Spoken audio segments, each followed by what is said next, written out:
สาวๆดับไฟได้ทุกเมื่อรู้จักผู้ชายคนนี้กัน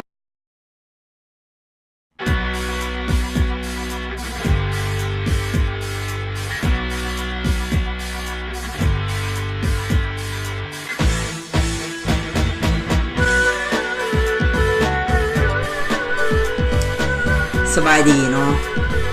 ซื้อซูนี่ถิ่นฐานบ้านเกิดกะอยู่แข่งเชียงขวางเนาะแต่ว่าปัจจุบันนี้อาศัยอยู่ที่นครหลวงเวียงจันทน์ถามว่าเป็นอย่างจึงมารายการเทคมีเอาบอกเพราะว่า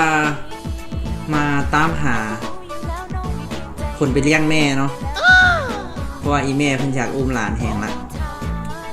นิสัยวะนิสัยเขานิสัยก็เป็นคนแบบกระปอกกระแปกมางอกมาแงะบ้าๆบอๆนิสัยส่วนอาจจะออกเป็นคนเฮฮาหลายกว่าสำหรับอาชีพตอนนี้กับบได้เฮ็ดอีหยังเนาะอยู่ละล่าให้เมียเลี้ยงเนาะสำหรับรถสะสมรถที่ว่ากำลังสะสมอยู่ในตอนนี้ก็มีหลายคันเลยว้าวคันที่ว่าจืดพอจืดได้เนาะก็มี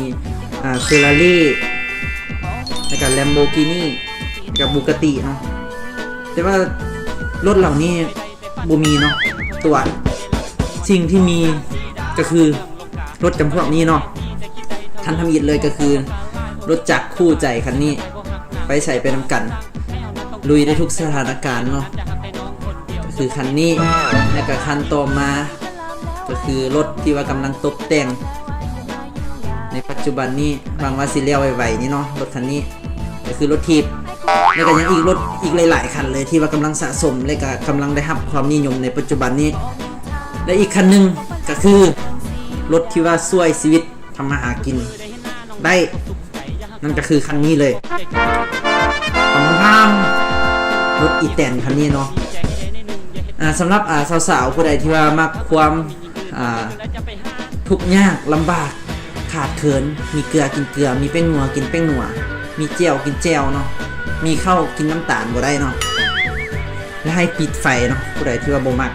สำหรับผู้ใดที่ว่ามักให้เจ้าเปิดไฟไว้เพื่อทาเจ้าดู